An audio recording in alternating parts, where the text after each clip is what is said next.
Greetings everybody and welcome. How are you doing today?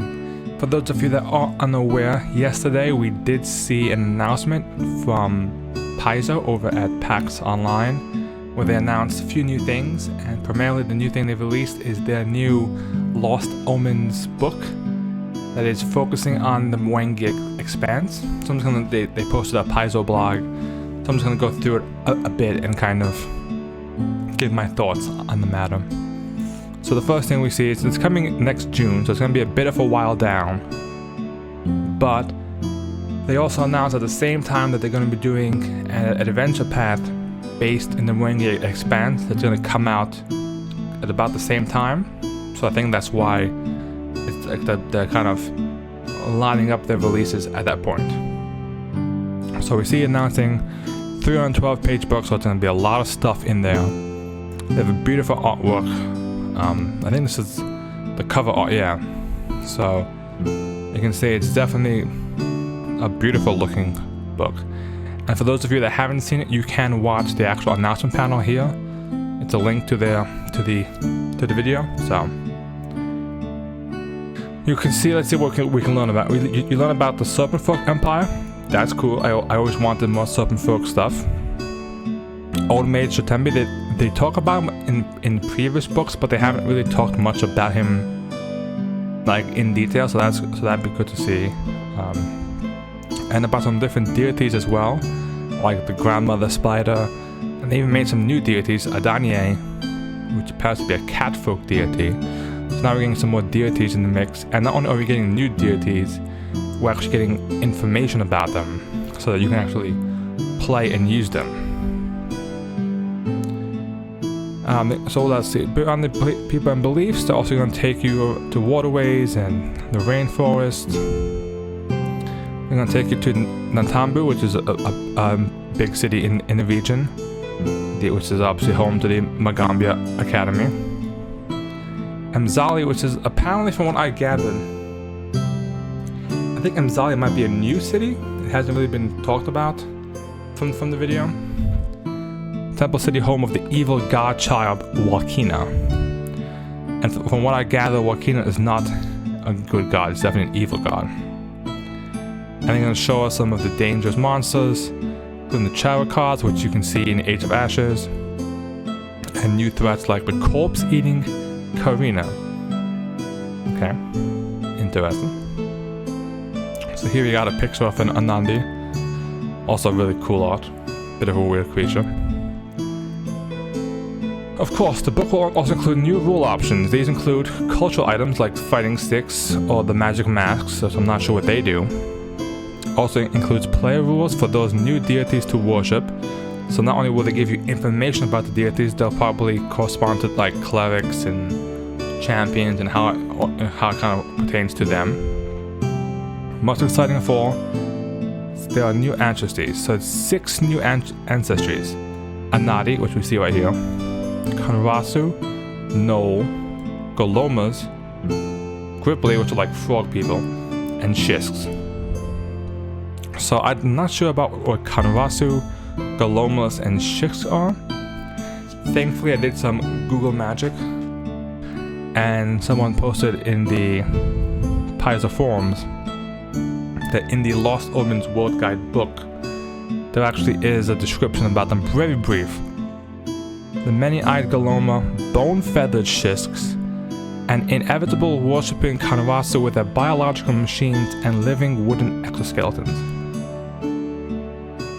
So, those 3 sound very unique and very weird and quirky, and I'm kind of liking the fact that they're adding some of these weird quirky races. For those of you who played 1st edition, you kind of know that Pathfinder 1st edition had a lot of races, and some of them were pretty out there, and they kind of almost seem to be copying the Starfinder way, where they have tons of new options and people can really play whatever they want to play as.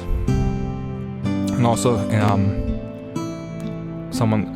Eleanor posted an author list, and from what I gathered, I don't know, I know some of them, like I've seen Ron and I've seen a few others,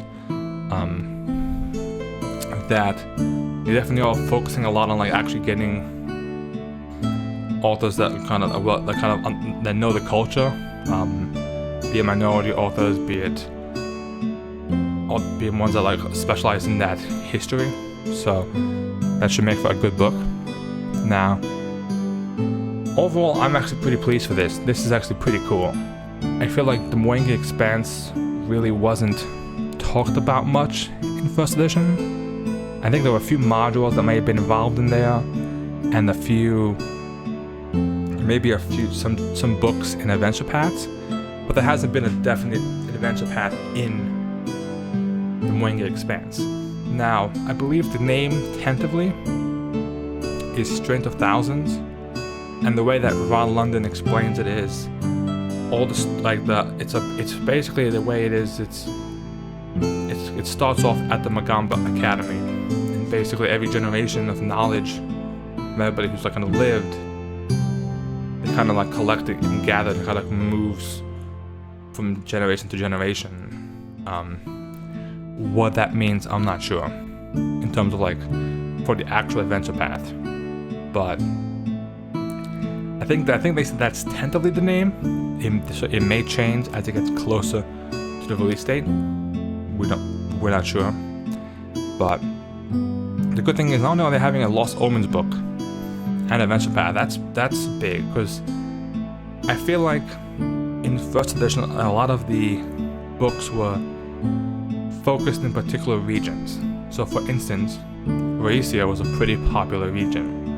You had 5 adventure paths in there: Rise of the Rune Lords, Return of the Rune Lords, Shadowed Star, Council of Thieves, Curse of the Crimson Throne. I think those are all 5 kind of focused around that region. That's a lot of content. And like each major city in that region has a book that kind of goes deep into it. Even like I think the closest we got was like maybe like Mummy's Mask might be the closest that we got. I'm hoping that they kind of keep this trend going and they focus on a few of the other regions. Like I know the Lindhorn region. I think Reign of Winter is the only one that really goes in there. I know there's like some one-shots and some society scenarios. Like a deep dive into that culture could be really cool. One of my personal favorites is Andoran. I feel like Andoran hasn't gotten its love yet that it needs to. I know there's been quite a few modules in there. The whole like Deep Veil Hollow, like On Hollow's End, and Crown of the Kobold King, and all those. It's Darkmoon Vale. My apologies. So, but there hasn't been like an adventure path that goes into like Almas and Augustina and kind of goes into the whole corruption of the Lumber Consortium and their relations with Taldor and other neighboring countries and Cheliax, and from their perspective. Like obviously we've had War of the Crown recently that has Taldan, so that makes sense, but nothing from the Andoran side. So I'm curious. I'm gonna be good for that. Now, the question is, what are you guys so excited about? Do you guys think this would be a really cool book to see? So tell me what you guys' favorite part of this article is. Is it the new deities, the new equipment coming, or the new ancestries? They're all pretty cool, so definitely gonna be cool to see them in an actual playable race. So let me know in the comments below which part you guys are most excited for, and I'll catch you guys next time.